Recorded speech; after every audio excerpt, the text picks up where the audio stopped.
Selamat sore ya, adik-adik dan Bapak Ibu ya.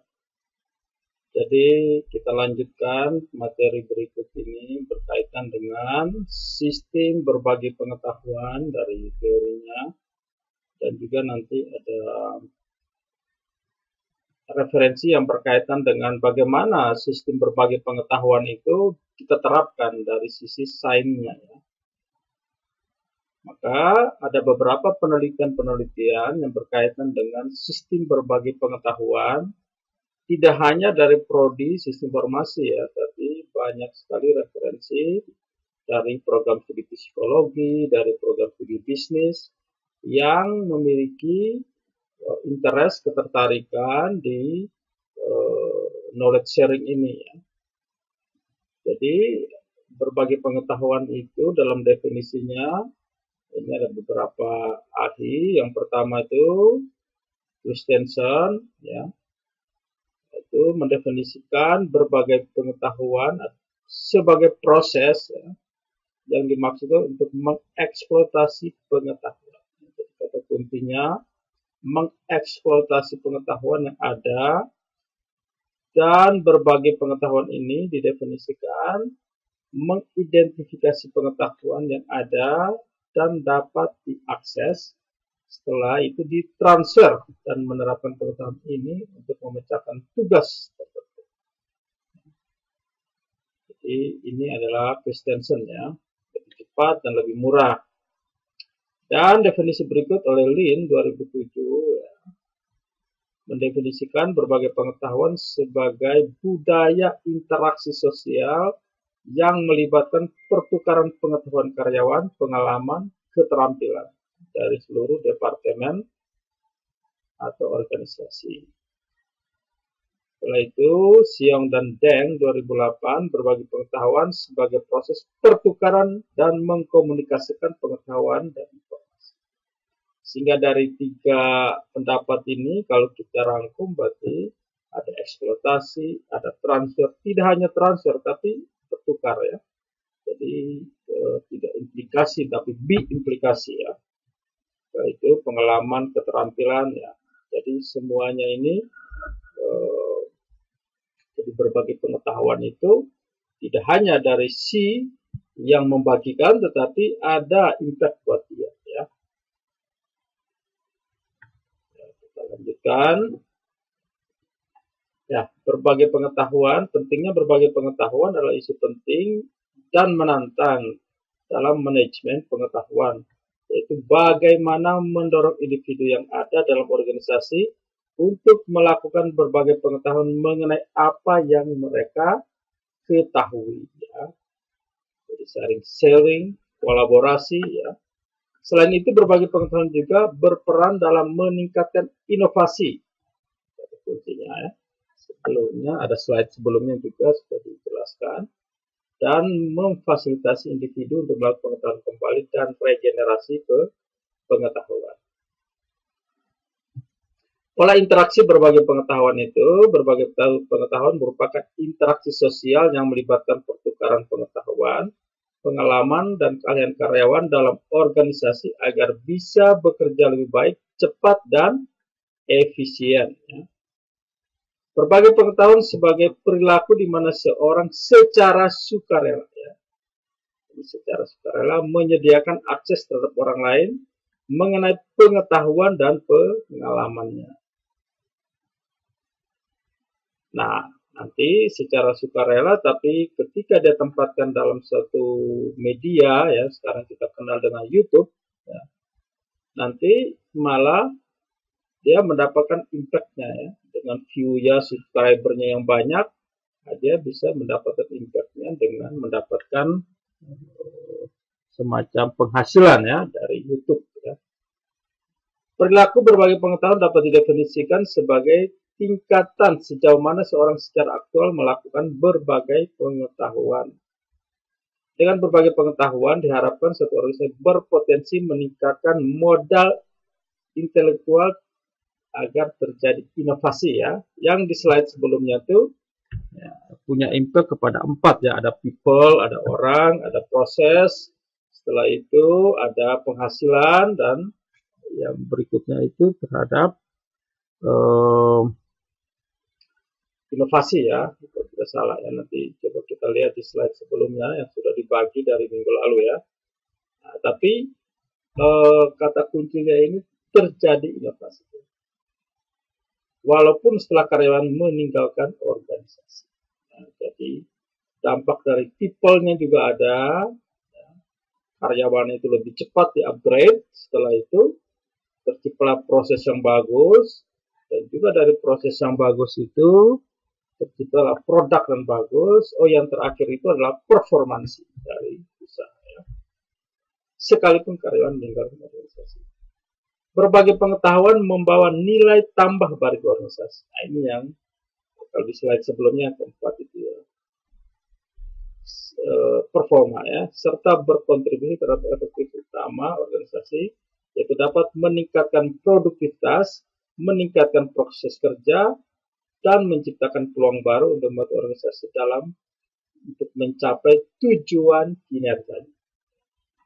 Jadi pada akhirnya dari berbagai pengetahuan ini bahwa performa dari organisasi itu meningkat ya, sehingga tujuan-tujuan dari kinerja itu bisa tercapai secara efektif dan efisien. Simbol dari unsur yang berperan dalam berbagai pengetahuan itu ya, simbol merupakan sesuatu yang diberi makna yang berbeda dari objek dan hanya dipahami oleh kelompok tersebut ya. Bisa digunakan adalah bahasa. Ya, unsur yang lain ya itu nilai. Ya. Apa itu nilai? Suatu unsur yang mendasari jalannya organisasi guna menuntut individu untuk melakukan tindakan yang bersosialisasi. Nah, ini penting. Ini yang dalam organisasi bisa disebut dengan budaya kerja ya. Dengan nilai kerja, budaya kerja akan menciptakan etos kerja ya. Yang berikut keyakinannya. Ya, keyakinan dari persona, dari people, dari orangnya itu juga penting mempengaruhi tindakan individu. Dengan adanya keyakinan yang kuat, maka dapat meningkatkan kemampuan berinovasi. Dan yang ketiga tentunya aturan norma yang mengarahkan individu dalam organisasi untuk bertindak menjalankan tugas. Jadi norma ini juga penting sehingga ada border, ada batas ketika dia melakukan berbagai pengetahuan.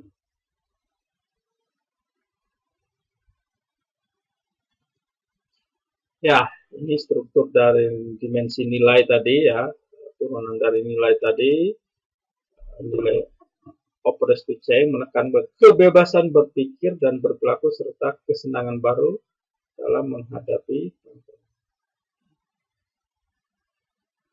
Di sini seorang individu cenderung menyukai sifat kreatif dan inovatif baik dalam hal mencipta atau menjadi sesuatu. Jadi sebenarnya orang yang memiliki open mind ya, kebebasan berpikir itu malah kita sebut sebagai pemimpin ya, sekalipun dia tidak memiliki jabatannya, tapi dia selalu berpikir kreatif ya, selalu mengungkapkan pendapat. Itu sebenarnya adalah orang-orang yang dibutuhkan karena selalu berinovasi. Yang berikut nilai konservasi, yaitu individu yang berorientasi pada nilai konservasi menekan hubungan yang relatif stabil dan hubungan antara individu. Nah, kalau nilai konservatif itu malah orang yang percaya ya secara linear ya biasa-biasa saja ya, mengikuti aturan ya. Individu tersebut memiliki aturan sosial dan komitmen sangat tinggi terhadap nilai budaya, agama, dan ini namanya konservatif. Sebenarnya dalam organisasi nilai konservatif itu juga dibutuhkan ya, agar kebebasannya itu tidak terlalu jauh, maka butuh ada nilai konservasi.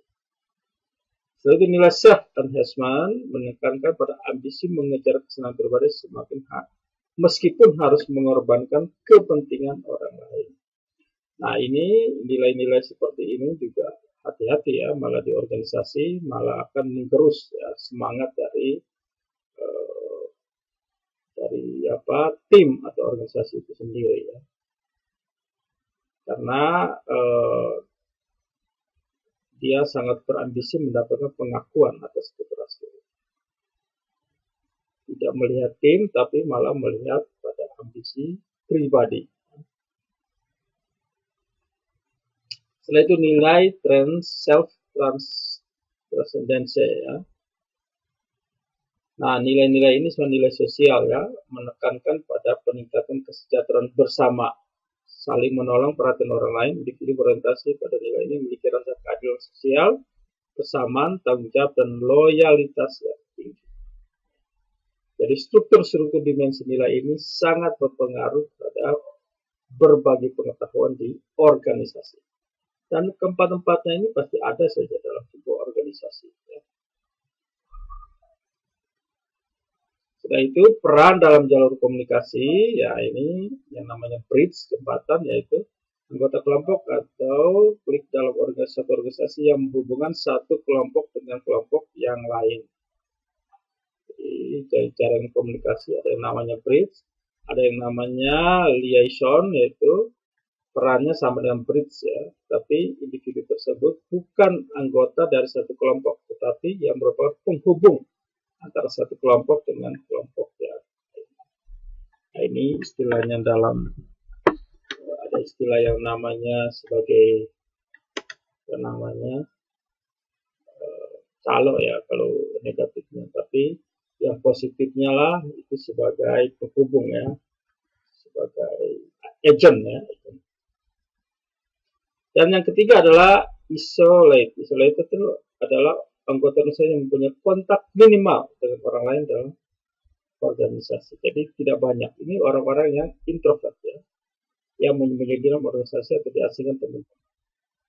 Nah, ini kebanyakan orang-orang di belakang meja ya, yang mempunyai konsentrasi kerja tertentu sehingga dia tidak butuh yang namanya istilahnya humasnya lah, hubungan orang. Dia intinya dikasih pekerjaan, dia mengerjakan, selesai ya sudah. Ya. Fokus ya, orang-orang seperti ini adalah anggota yang fokus terhadap pekerjaan. Nah, pola komunikasi dalam satu kelompok, ya ini menurut Hammer itu ada 5, ada pola lingkaran, ada pola Y, pola roda, pola rantai, chain, pola seluruh saluran, all channel. Tapi untuk oleh Duncan, 5 ini dibagi menjadi 2 lagi, yaitu pola terpusat, itu dari pola roda, rantai, dan pola Y. Setelah itu pola tersebar itu pola lingkaran dan pola seluruh saluran. Ya. Nah, ini sebenarnya kita bisa buktikan dalam penelitiannya pola-pola komunikasi ini.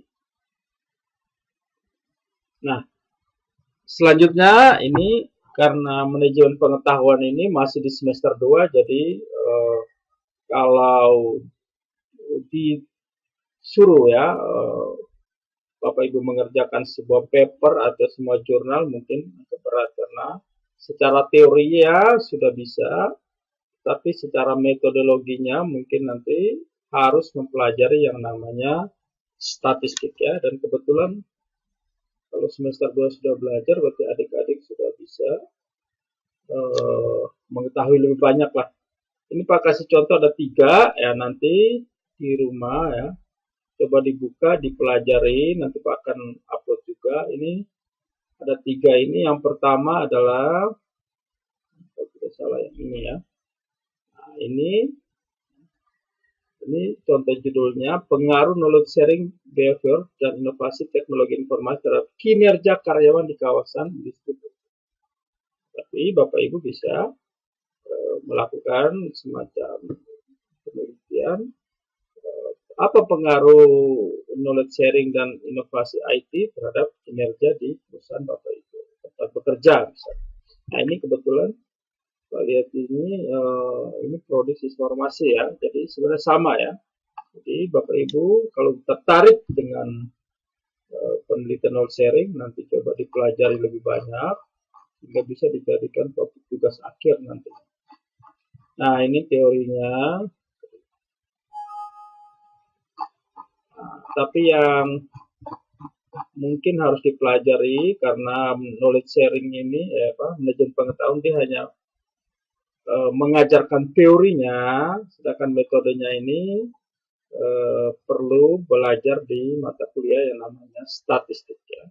Sehingga di metode-metode ini adalah belajarnya di statistik ya. Jadi sebenarnya penelitian ini bagaimana pengaruh knowledge sharing ya. Jadi ada variabel X ya. X yang pertama itu knowledge sharing, dan variabel X yang kedua itu adalah ini kita sebut variabel bebas ya. Itu dalam statistik itu. Tingkat inovasi ini berpengaruh terhadap variabel dependen atau variabel Y terhadap kinerja karyawan. Maka dilakukan penelitian, kita si peneliti ini dia membuat kuesioner ya, dengan skala Likert ya, ada 5 skala ya, sangat tidak setuju ya, tidak setuju, ragu-ragu, setuju, sampai sangat setuju kepada karyawan-karyawan tersebut ya. Lalu ini sudah masuk ke metodenya ya. Di sini Pak tidak ajarkan karena ini mungkin ya kalau minggu depan kita masih ada waktu mungkin kita bisa lihat. Tapi prinsipnya coba dipelajari dulu kira-kira mana yang kurang dipahami, nanti kita akan bahas. Karena ini agak teknis ya, ini statistiknya uji validitas, realitas, dan normalitas. Ini kerja dari statistik ya. Jadi kalau Bapak Ibu adik-adik sudah pelajari mungkin bisa ya. Kita bisa menggunakan tools SPSS ya. Jadi analisanya itu adalah analisa regresi. Bagaimana dua variabel tadi berpengaruh ya, variabel knowledge sharing sama IT berpengaruh terhadap kinerja. Sehingga keluaran seperti ini. Dari sini baru kita membaca data secara kuantitatif. Dan ini frame pengetahuannya pasti ada di statistik ya. Sehingga terbentuklah sebuah persamaan di regresi seperti ini. Ini ada intercept, ini ada gradiennya, setelah itu ada interceptnya ya. Nah ini cara membacanya juga pasti kita sesuaikan dengan nilai statistik. Ya, kira-kira ini salah satu penelitian yang berkaitan dengan knowledge sharing. Yang pasti untuk mempelajari knowledge sharing ya, harus dipelajari yang pertama statistiknya, ya, teori knowledge sharing, teori manajemen pengetahuan pasti statistiknya dipelajari. Setelah itu ada ilmu lain yang berkaitan dengan IT-nya ya. Tergantung dari apa yang kita teliti ya. Setelah itu bisa kita akan melakukan penelitian. Sedangkan yang penelitian yang kedua ini juga sama ya, pengaruh knowledge sharing pada organisasi kemahasiswaan dalam meningkatkan kemampuan penyerapan.